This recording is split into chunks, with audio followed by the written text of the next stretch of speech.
Welcome back everyone.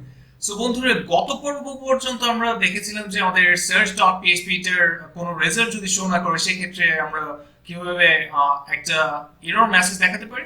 So আজকে আমরা দেখাবো কিভাবে আমাদের 404 পেজটাকে কমপ্লিট করতে হয়। 404 পেজটা মেইনলি কি? 404 পেজটা হচ্ছে, ধরুন আমাদের ওয়েবসাইটটাতে এসে কেউ এমন একটা ইউআরএল এন্টার করলো যেটা আমাদের ওয়েবসাইটে নেই, সেই ক্ষেত্রে কি শো করবে।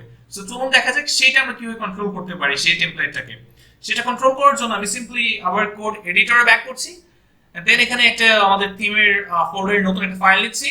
এখানে লিখছি 404.php। ওকে, এরপর আমি এন্টার দিচ্ছি। এরপর যে কাজটা করবো বন্ধুরা, আমাদের index.php থেকে সব কোডগুলোকে কপি করে নেবো। কপি করে এনে এখানে পেস্ট করব। পেস্ট করে এরপর আমি যে কাজটা করব সেটা হচ্ছে, আমাদের এখান থেকে অনেক কিছু কেটে দেব। এই কলামের এগুলো সব কিছু কেটে দেব। ওকে, এগুলো আমাদের এখন প্রয়োজন নেই।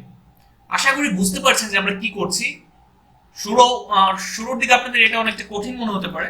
আমি সাইড বারটাও কেটে দিচ্ছি, বাট আস্তে আস্তে প্র্যাকটিস করতে করতে এটা একেবারে ইজি হয়ে যাবে। ওকে, সো এখন আমি যে কাজটা করব বন্ধুরা, এর ভেতরে কিছু কোড এনে পেস্ট করে দেব। আমি কিছু এইচটিএমএল এর মার্কআপ এনে এখানে পেস্ট করে দেব। এটা আমি আগে করে রেখেছি, কেননা ভিডিওতে করতে গেলে আমাদের অনেকটা সময় বেশি লাগবে।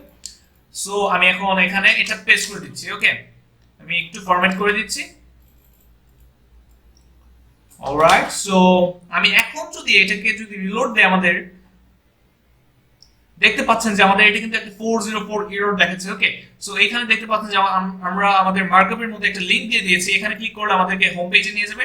এবং কি আমরা যদি আবার যদি এখানে চেষ্টা করি এমন একটা লিংক, এমন একটা টেক্সট লিখে যেটা আমাদের ওয়েবসাইটে নেই।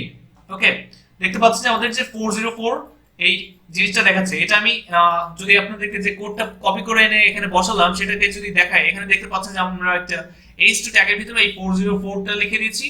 এরপর এখানে আমরা আরেকটা লেখা লিখেছি, the page you are looking for was not found. So এখানে আপনাদের ইচ্ছে মতো আপনারা যা খুশি তাই লিখতে পারেন। ওকে, সো আশা করি বুঝতে পারছেন কি করছি। আমি এটাকে ওয়ার্ড র‍্যাপ করে নিচ্ছি ভিউ থেকে এই যে টগল ওয়ার্ড র‍্যাপ।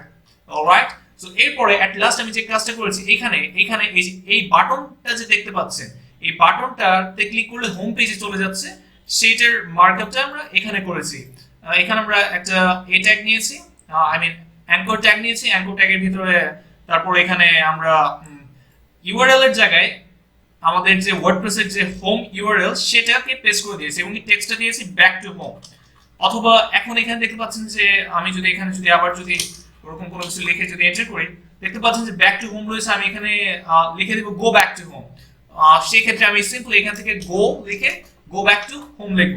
হোম লিখে এখন যদি এন্টার করি দেখতে পাবেন যে গো ব্যাক টু হোম হয়ে গেছে। ওকে, সো আশা করি বুঝতে পারছেন যে কি করছে। আমি যদি এখানে ক্লিক করি আমাদেরকে হোম পেজে নিয়ে যাবে।